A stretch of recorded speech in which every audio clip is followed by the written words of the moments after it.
Hello, and welcome back to Proverbs, a letter to my son. I'm excited to be here. I hope you'll find this really valuable. Today we're going to look at Lesson 3, Part 3, and we'll be using the King James translation for this study.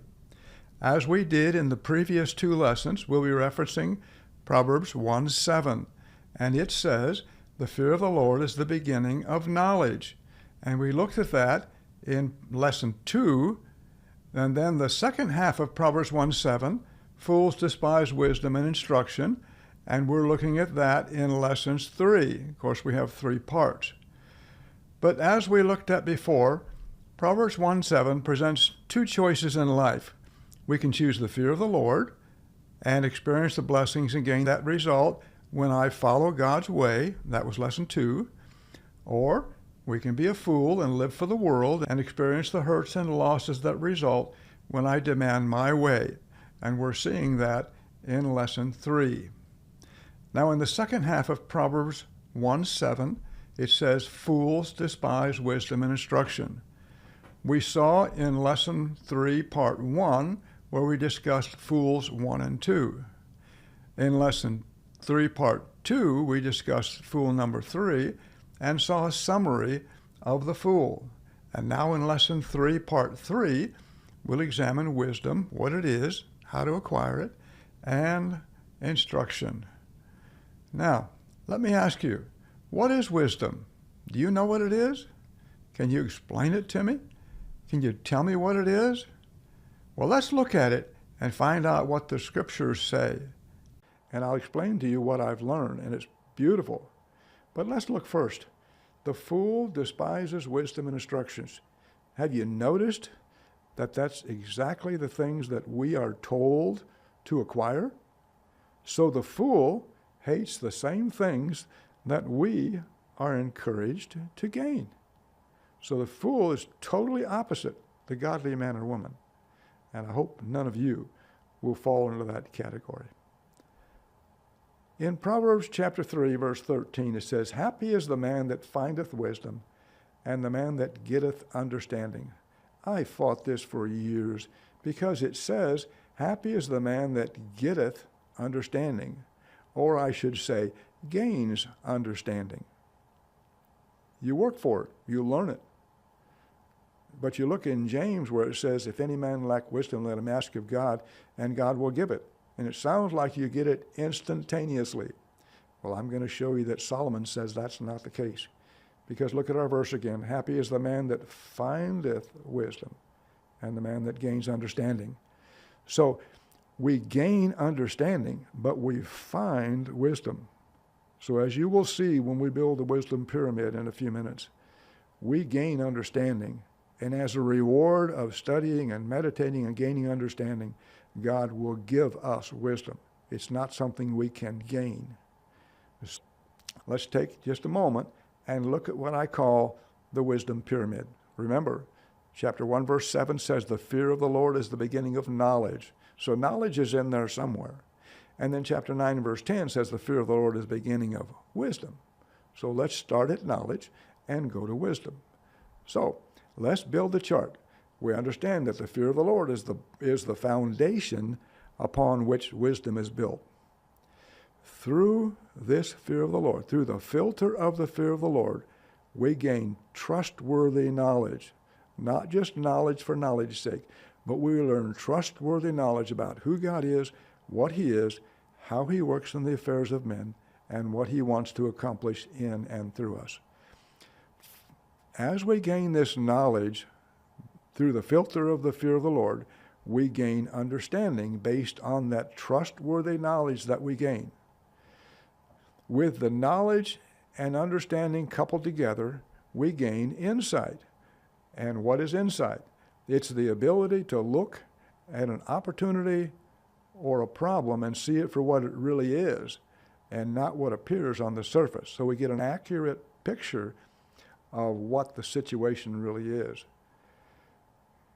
With knowledge, understanding, and insight, we gain discretion, the ability to make good and productive decisions. Now, we may come up with numbers of good decisions reference to a given situation, maybe 2 or 3. But there is one that's better than the rest. So how do we decide which one's the best? When we get this far, the Lord steps in and gives us wisdom. But notice, it took a lot of work to get there. You don't become wise in a day or in a moment. You become wise over time as you study and meditate and live the Scriptures. Now, as we look at wisdom, we saw how we get it, but what is it? Dr. Jim Berg sums it up as the best means to the best end. And I believe it really is. One day, I was at church and our pastor preached on wisdom. Wonderful message on wisdom. When he got done, I said, okay, you told us what to do with wisdom. What is it? How do we gain it? What is the mechanism of gaining it? And it's like, oh, well, okay. He didn't have a clear answer. But when I first approached this study of wisdom, there are 5 Hebrew words for wisdom in Proverbs. Now, they're a lot alike. It's like looking at a prism. The different lights are all part of that same prism, but they give just a little different take on it. So we're going to look at those 5 words, but I want to show you how it was confusing for me. I was not able to find anyone who could or would help me understand those 5 Hebrew words. The ones that wanted to help didn't know, and the ones that knew didn't give me the time of day. They didn't realize what I wanted or what I was trying, and they didn't know me anyway.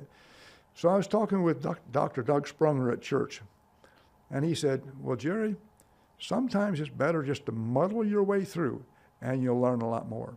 And I appreciate his advice because that was definitely the case. So let me show you the dilemma that I faced in understanding these words. The problem is, what do these words mean? In the event where David was dying, and he was talking to his son Solomon, and he basically said, Solomon, you're a wise man. Take care of these 4 men that treated me wrong. Use your wisdom. So read along with me. Here's the problem. The 5 Hebrew words for wisdom are not easily definable individually. David knew that Solomon was a wise man. That's Strong's 02450. And he instructed Solomon to use his wisdom. That's Strong's 02451, to take care of those men that had mistreated David. So then we can conclude that a wise man has wisdom.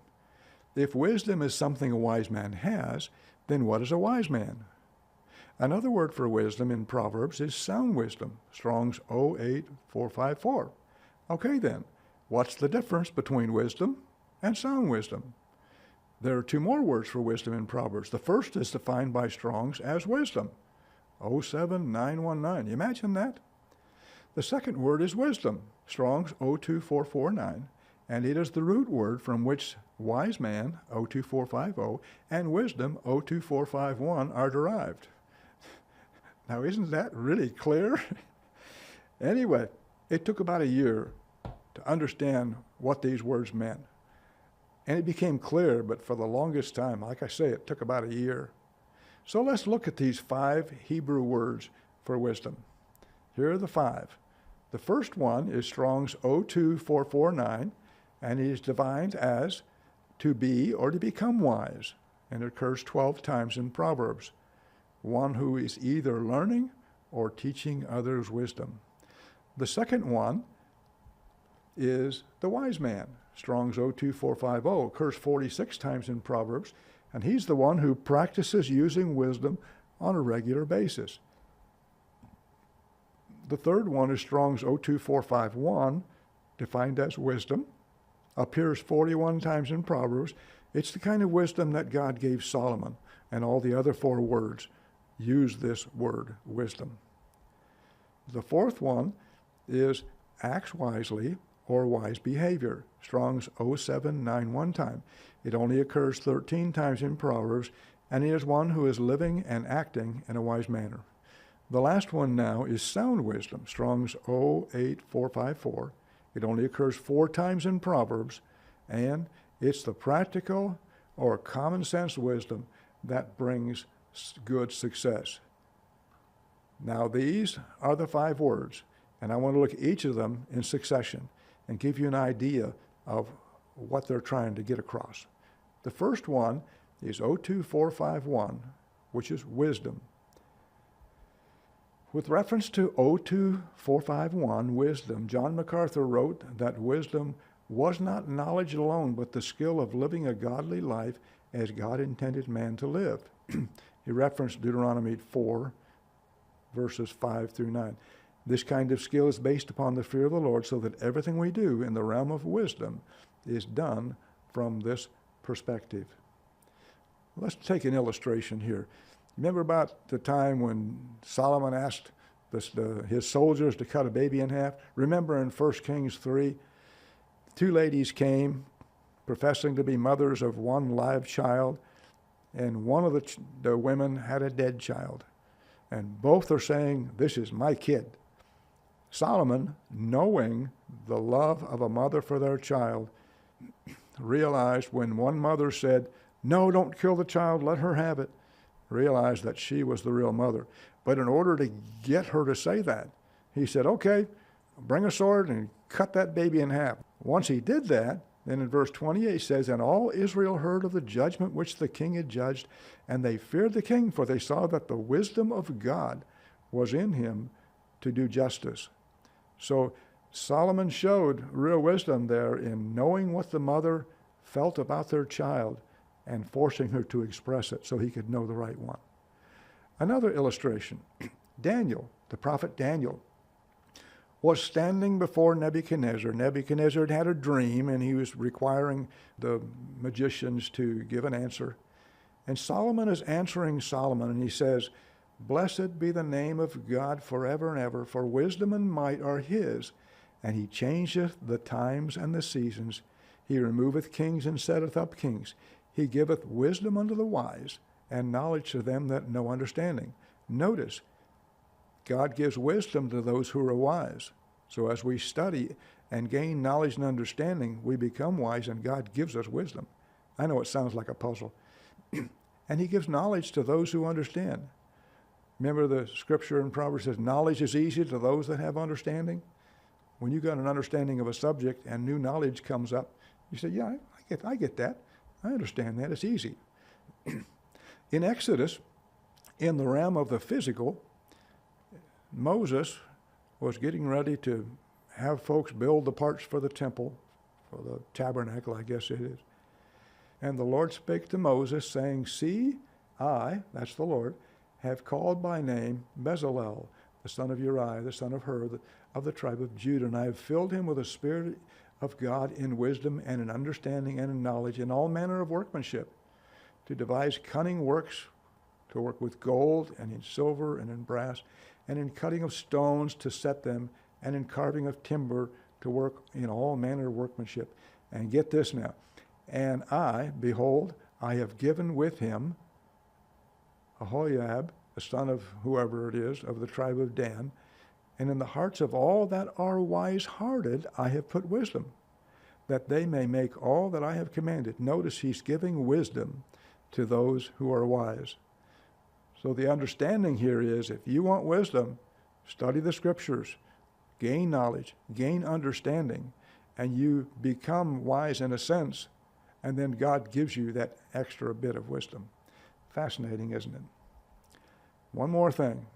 Wisdom in Proverbs is more about life and life's choices. In 2 Samuel 20, verse 22, a guy named Sheba had tried to rebel against David, and he ran to this particular city, and he was hiding there. And Joab found out about it and besieged the city and told the people of the city, "If you kill Sheba and throw his head over the wall, we'll leave you alone. If not, we're going to wipe out your city." So in verse 22 it says, "Then the woman went unto all the people in her wisdom, and they cut off the head of Sheba the son of Bichri, and cast it out to Joab. And he blew the trumpet, and they retired from the city, every man to his tent. And Joab returned to Jerusalem unto the king." So what was the wise thing to do there? Kill the guy and throw his head over the wall. Why sacrifice the whole city for one man? So that was wisdom on display. Remember I said that in chapter 9, verse 10 of Proverbs, it says, the fear of the Lord is the beginning of wisdom? Look at chapter 111, verse 10 of Psalm. It says, David wrote there, the fear of the Lord is the beginning of wisdom. A good understanding have all those who do his commandments. His praises endure forever. And that's a mirror of Proverbs 9:10. The fear of the Lord is the beginning of wisdom. Now, that's 02451. Now let's look at Strong's 07919. To act wisely, or as I should say, wise behavior. Theological Word Book of the Old Testament states that acting wisely includes the process of thinking through a complex arrangement of thoughts, resulting in a wise dealing and use of good practical common sense. This is where good understanding comes into play. Acting wisely also includes insight. We talked about it a moment ago. The ability to look at a problem or opportunity to see what it is, what it really is, and not what it appears to be at a casual glance. Let's look at Proverbs 1:3, which is step 3 of the 4 steps to living and learning the book. Your text says to receive the instruction of wisdom, justice, and judgment and equity. And just to read through that, to not know what that word is, would give us a distorted view of what it's really saying. What it's really saying is to receive instruction in wise behavior, 07919, how to live in a wise manner. And that's what this verse is talking about. So that's 07919, acting wisely. Now let's look at the next one, Strong's 08454, sound wisdom. In essence, sound wisdom is the everyday kind of wisdom Grandma used to teach, the kind that just makes good practical sense. What kind of thing did Grandma teach? She said, be kind to others, and they'll be kind to you. Just common sense stuff. And that's what this wisdom is. The next one, 02449, to be or become wise. Based upon all that I've learned about this Hebrew word, 02449, wisdom appears to be more the aspect of learning or teaching wisdom, whereas 02451 is more the aspect of using wisdom. Let's look at Proverbs chapter 6, verses 6 to 8. Go to the ant, thou sluggard, consider her ways and be wise. By the way, an ant's not wise, but we are if we do the things the ant, if we imitate what the ant does. Go to the ant, thou sluggard, consider her ways and be wise, which have no guide, overseer, or ruler, provideth meat in the summer and gathereth her food in the harvest. Notice that this word be wise is Strong's 02449. It says, go to the ant, thou sluggard, consider her ways and become wise. And that puts a different slant on this verse. So I encourage you to go and look at what some of these words mean. That's part of step 1 in the 4 steps to learning and living the book. You've got to understand what the verse is saying before you can understand what the verse is meaning. So let's go to Proverbs chapter 8 for a moment. Now therefore hearken unto me, O ye children, for blessed are they that keep my ways. Who's my? That's wisdom. Wisdom is teaching there who she is, what she is, and how she helps folks. Verse 33, hear instruction and be wise, or become wise, and refuse it not. Blessed is the man that heareth me, watching daily at my gates, waiting at the post of my doors. For whoso findeth me findeth life, and it shall obtain favor of the Lord. But he that sinneth against me wrongeth his own soul. All they that hate me love death. Now, let's look at a paraphrase of this verse. We're looking only at verse 3 now. Hear instruction and be wise, and refuse it not. When someone tries to teach you things that will develop self-control, we're going to look at instruction at the end of this section, but we'll just take the definition for now. When someone tries to teach you things that will develop self-control, character, or orderliness and efficiency, or they must punish you in order to correct your conduct so that you'll become a better person. Listen with great interest and with the intent of obeying what they teach you. That's the word here. When you listen and obey, you will learn to be prudent in your affairs, skilled in work, and live in a good and godly manner. Don't brush this kind of instruction off as frivolous, because if you accept the instruction, it will result in the best outcome in every area of life and practice. This is good advice, and we all would do well to follow it. So that is 02449. Learn to be, to become or learn to be. Now we come to 02450, the wise man. What do we know about the wise man? Strong's Concordance defines it as skill in technical work, wise in administration, shrewd, crafty, cunning, subtle. I have definitions below. Shrewd means keen-witted, clever, or sharp in practical affairs. Crafty, subtly deceitful or cunning. Or subtle means delicately skillful or clever. And cunning means skillful or clever. So we define this was skillful, wise, shrewd, prudent, and wise. So let's take these definitions and combine them all together. So he's one who is highly skilled in his work, is a very good leader of people, knows a lot about practical matters, can discern the essence of a problem, and is quick to come up with the right solution, and always does right by others and by his God. Armed with these definitions, let's see what Proverbs has to say about the wise man. A wise man is genuinely humble. Proverbs 29:23. A man's pride shall bring him low, but honor shall uphold the humble in spirit. Romans 12:3. For I say through the grace given unto me that every man that is among you not to think of himself more highly than he ought to think, but to think soberly, according as God hath dealt to every man a measure of faith. Okay, point 2. A wise man will live a good and godly life, the exact opposite of a fool. Proverbs 2:20, that thou mayest walk in the way of good men and keep to the paths of the righteous. That's the result of all of chapter 2. You'll find it beautiful when we get there. Point 3, a wise man saves for the future. Proverbs 21:20, there is treasure to be desired and oil in the dwelling of the wise, but a foolish man spendeth it up. Point 4, a wise man takes life seriously and knows where he's going in life. Ecclesiastes 2:14, the wise man's eyes are in his head, but the fool walketh in darkness. A wise man can see what's ahead, and he knows where life is taking him, and he's careful as he watches. Number 5, a wise man is always teachable. Proverbs 18:15, the heart of the prudent getteth knowledge, and the ear of the wise seeketh knowledge. So he's always looking for more. That's part of being the wise and understanding. Proverbs 10:14, wise men lay up knowledge, but the mouth of the foolish is near destruction.